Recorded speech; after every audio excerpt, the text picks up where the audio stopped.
Greetings, I am Lies. And I am Scandal. And let's play a game together. All right, this has been so much fun so far. I am excited to keep going with this, and thank you all for joining us for this. Yes, very appreciated. Fabu. Additionally, we do say if you want to like, comment, and subscribe, if you just want to leave comments, if you have different headcanons, if you like our takes on things, if you're enjoying the voice acting, if you have suggestions or your thoughts on the game itself. Or if you're literally just interacting with the fact that, guess what, this is the updated version of the prologue. Yeah, and if you want to like point out changes or things that we missed. I actually figure at this point, so I know it's like basically we're imagining we might get to about 12 episodes on this. We don't know. We're not sure. We'll see how long this takes. But the biggest thing is so at this point, I suppose we could have started with it, but my guess, and I know some people, like, there's some level going, like, it's interesting that they've made so many changes in regards to, like, Nyx Hydra going back and editing the prologue as much as they have. Right. And I don't want to be, like, I know this is not me trying to be dismissive of basically your experience of going, like, the game that you're used to or the story that you're used to is no longer now in existence, I guess, other than basically in screenshots. Right. But one of those things that I have discovered as somebody who's engaged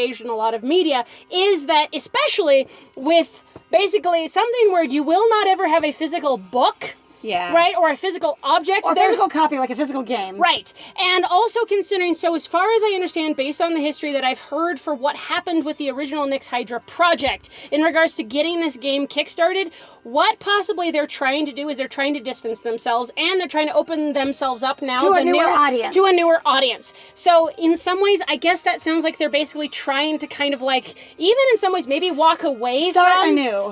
They're trying to start anew, which might be a bit intense for some people, but that's kind of how companies go. So, especially in regards to what they've done here is they have a very strong capitalistic model for using basically coins as a way to try, and coins, and now you think you can look at ads. I say for the like, game, as far as I can tell, being a business. Yes. This game has never been a game as a product. It's always been a business. And it's a very interesting thing to approach. But so far, I feel like, even if there were things that I liked in the other prologue, I like how straightforward this is. This feels, for me, as a reader, a much more accessible experience. It feels like they did streamline it, and also that it would make it more accessible and also engaging generally to a brand new audience. Right. Because for us, when we came to the original game and we played it completely blind, we were super confused by a lot of it. And what we found out from a lot of the fandom was that the reason the game was so accessible to them, as we talked to people and had other people come in, was because they knew tons of background, tons of lore, and were deeply immersed in the fandom itself.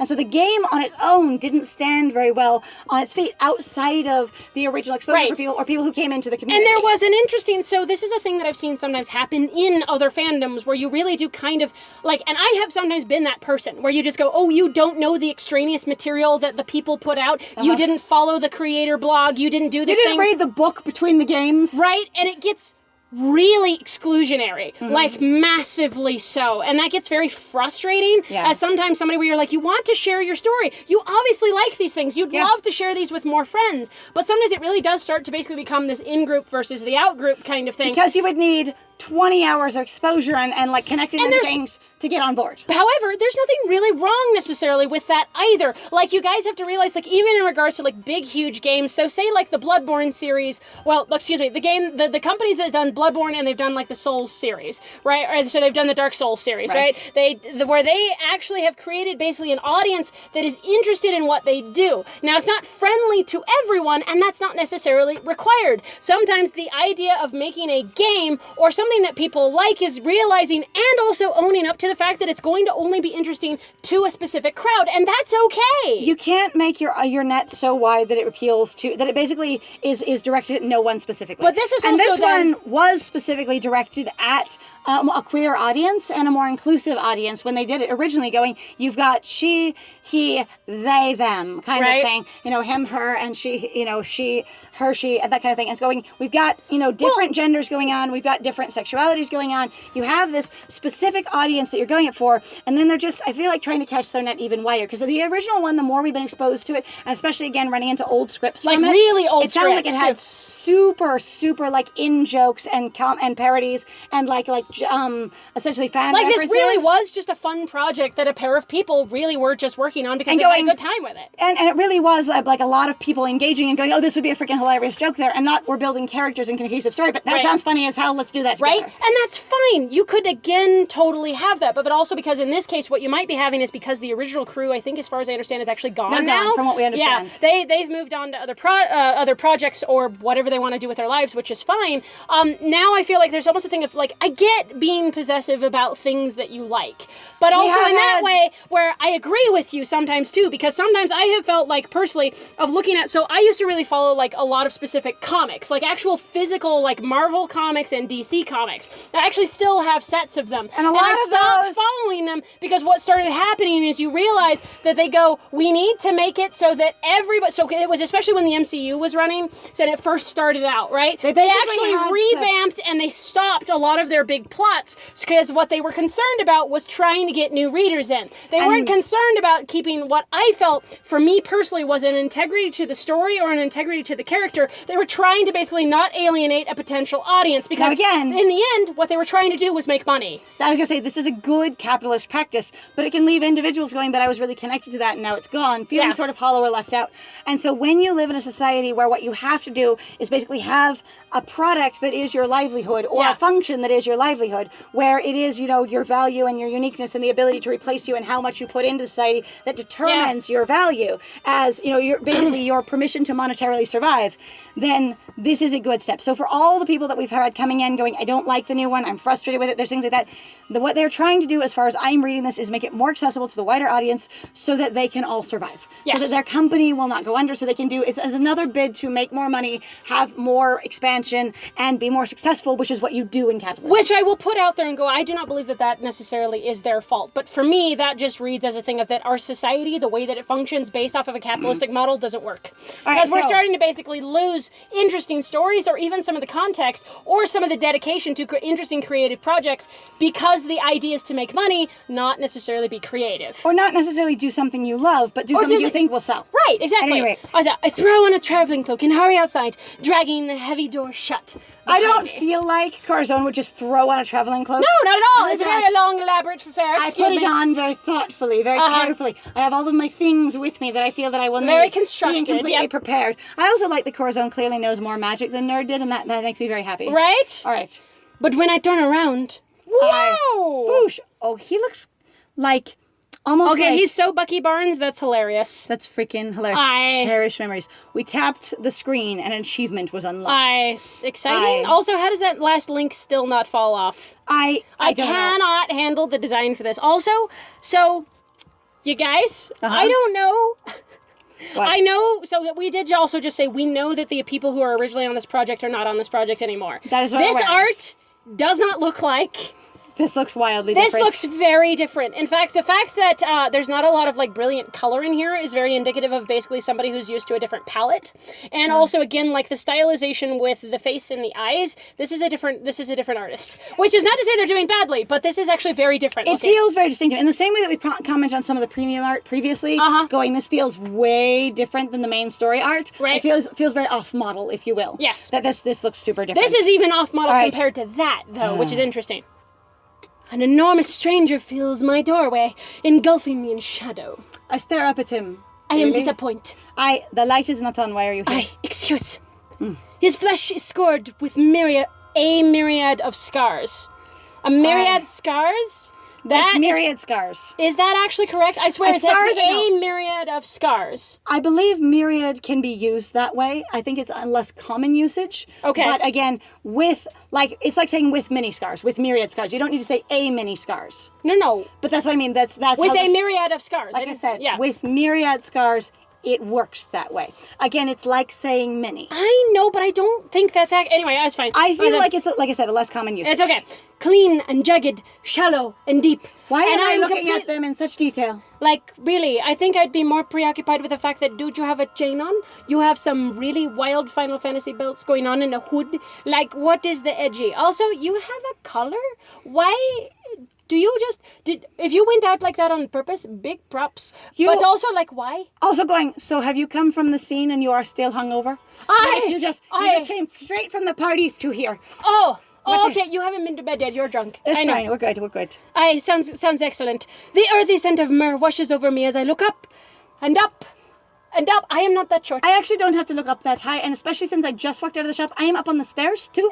I look straight across at him. I look at his face. Actually, the reason I look up was because I looked out and I saw this giant figure, and then I started taking in his clothes. Well, because I was watching my feet as I was walking, because I was pulling up the end of my skirts, because I was being, appropriate and taking care of myself. Well, think about this. Think about that. You see this giant hulking figure right in front of you outside the door, right? Because the door opens in or whatever. Right. And then you've got I take it all in, and then I start noticing scars and details and stuff, so I'm looking all over him. And then I realize I'm down at his shoes, if he even has shoes, or his bare feet. And then I go, oh, person. And so I look up, because he's very tall. Right. And it's not that he is so high above me, and then we make eye contact. It was because we looked all the way down at his feet. Okay. There we go. I can do that. Yeah, that works for me. All right, cool. Stormy green eyes gaze down at me, barely visible beneath the hood. Beneath the hood. That is actually the title of a goddamn comic cover, like a comic, and that's what makes me laugh. All right, it's called Beneath the Red Hood, I believe. That's what it's actually called. Anyway, hello.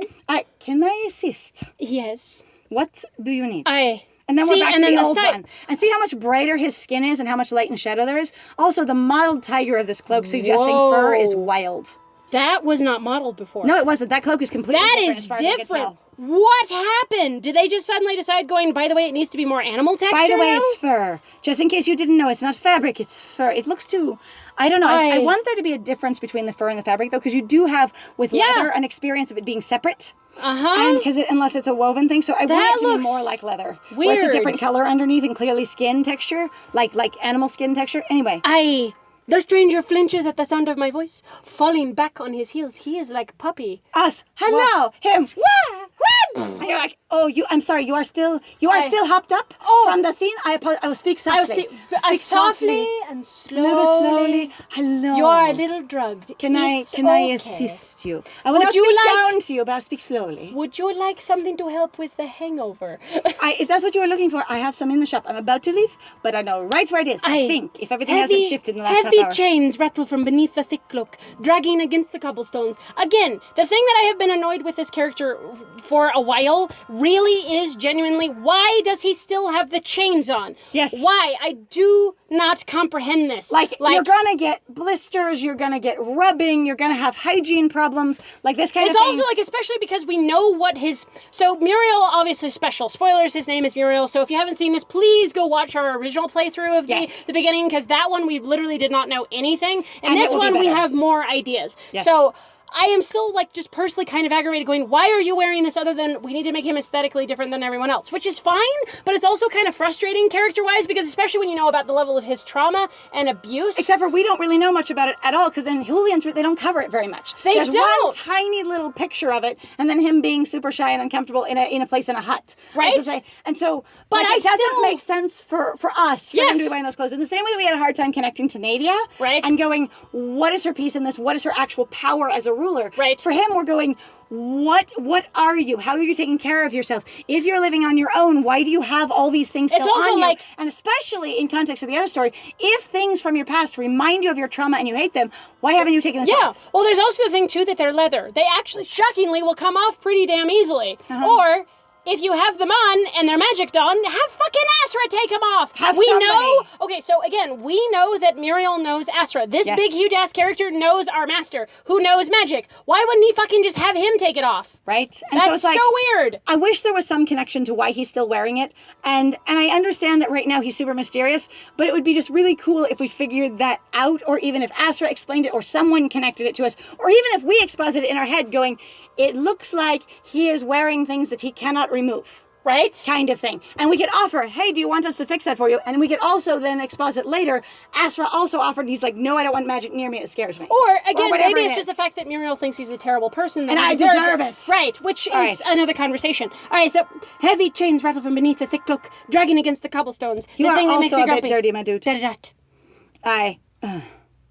He takes a deep, shuddering breath, shrinking into his own cloak. I am He small. is Puppy. He is baby. You are baby. Are you okay, baby?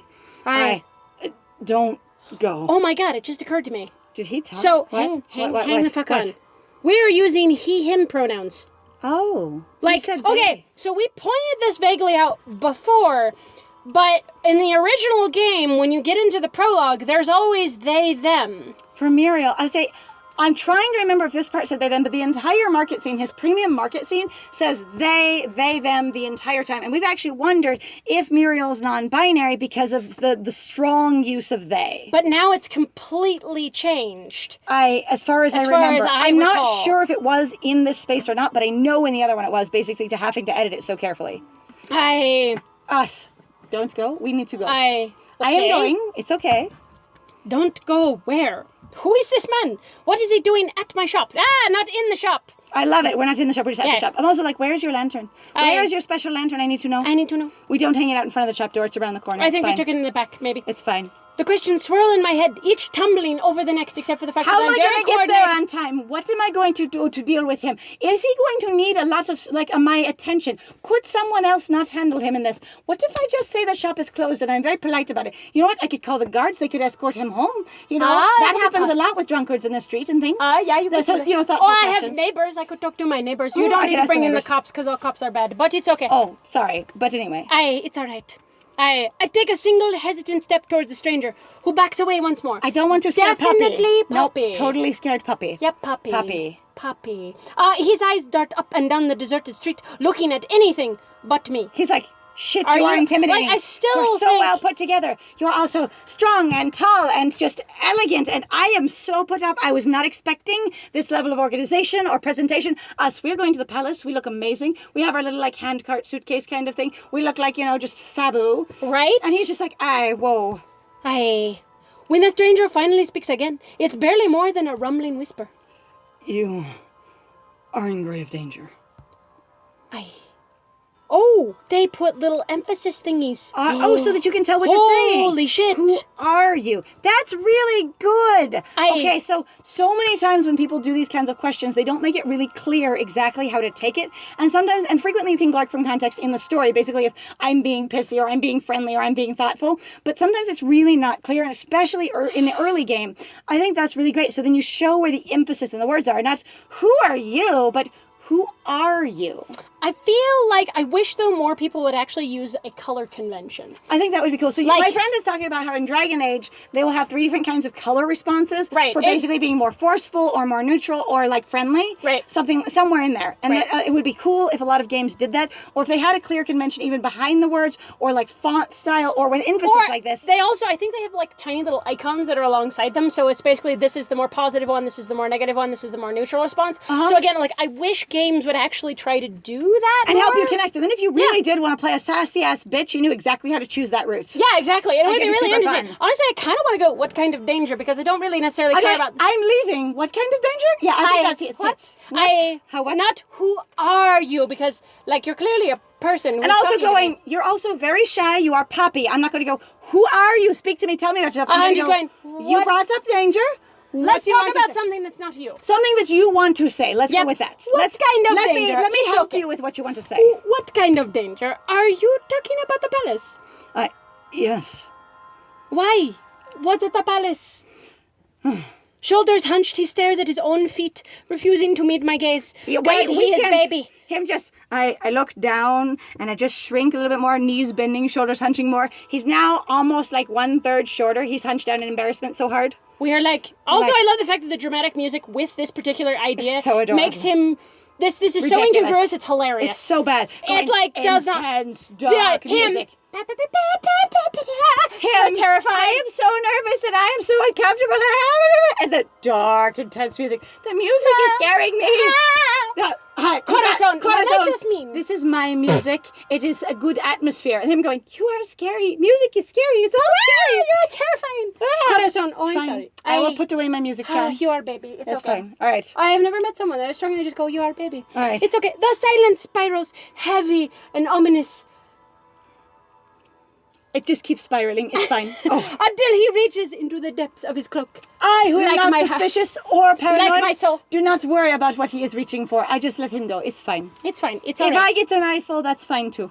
I have seen many things. Honestly, in honey, my 3 years, people come in for magic for everything. Everything. I am not innocent. Why does this also have to be about innocence? Well, no, just being unaware, yeah. uninformed, not moral innocence. Yes. Functional innocence. I definitely. He produces a small leather pouch, which looks like a child's bubble in his massive hands. Also Madude, going- you are like 7'9". And you also, your hands are the size of dinner plates. Hello, Madude. Hagrid. I found you. I found Except you. for the fact no, that his are trash can lids. Oh, Dinner that's plates true. is smaller. somehow. Hagrid's cousin once removed. Oh, and he produces, yes, the child's bubble. Kind of wants to hand it towards you, but is too nervous. Just kind of has pulled it out of his cloak and freezes there. Just freezes with it in his hand. Take it. Like I can't even move my hand towards you. Just take it. I'm afraid. He slowly extends the pouch towards me. He turns down away from me and huddles against him, huddles himself together against like the threat of me, and lifts his hand out like, don't let it blow up. Basically, don't bite my hand. Corazón is like, what should I do? Am I glittering too much today? What's going on? You see, you are such baby. Maybe he's hallucinating really hard. And I look like a dragon. Ooh, I like that. But Oh, also good. not cool because Beautiful like dragon. you're a baby. But I don't mean to scare you. But the moment I reach for it, it slips through his trembling fingers, landing like he is. This is totally terrified. changed, and they have made him like scared of us. Like how? Whoa! Like, what is it? Are you okay? Just take it. Slowly, I kneel and pick it up. I don't kneel. The little I squat. pouch is rough, If you kneel, you but get stuff made on your knees. with care, secured with a twine knot. It's actually clean and It's lovely. adorable. Well done, good burlap, beautiful. It's almost like one of those party favors that you get. You know how to do like cloth You are folding? This is so lovely. fucking cute. Leaves rustle inside the leather. I can smell myrrh and several other herbs used in protective magic. Honestly, though, I'm still uncomfortable because, like, as some like in terms of like going like people want to go romance him, which I'm not trying to judge you guys. It's just the fact that like I personally feel uncomfortable because Muriel is so awkward and so uncomfortable. I'm like, how would you fucking talk to the dude? Also he going- can't fucking function. How would you ever talk to him without shoving your way into him, without pushing basically his boundaries? Right. Like going, well, he needs attention, he needs care. Going, not really. I can't do that. For I me, can't access doesn't that, work. yeah. Like I can't push my way into someone's life for my opinion of their own good. Right? It just makes me It would be uncomfortable. interesting to try to find some way to make that work. To try and see if there's a way to approach him without pushing him, where suddenly there's a way to get there without impinging upon his boundaries or making him feel uncomfortable, or like we're shoving our way into his life. Like you could just slowly, I worked near the clearing he lives in, and eventually one day he says, "Don't eat that fucking berry." And you go, "What?" And he goes, "You'll die," and runs away. And it just goes from there. Pretty much. Honestly, though, unfortunately, since we only have plans to play Nadia and finish out Julian and do Asra, you're gonna have to pay to see it. Sorry, no, this is actually the thing. So, if you like what we do, though, please feel free to like, comment, and subscribe. And actually, also feel free to go check out our Ko-Fi and our Patreon. We've got some links in the description down below. And I am actually kind of serious. We are really only planning on still, like I said before, doing the primary Julian, three. doing Nadia, and doing Asra. We will do all of them. I mean, that is what's going to happen. It happens. I mean, and also might involve some walking away, but you never know. So the thing is that, and really, so if you want to actually support us in actually wanting to see our takes on the other routes, the idea is out there that if you want to basically figure out... Fund it, if you want to sponsor it. If you want to sponsor it, please feel free to go check it out, and feel free to talk to us about it as well. Other than that, though, I have been Scandal. And I have been Lies. And it's been great playing with you. Bye!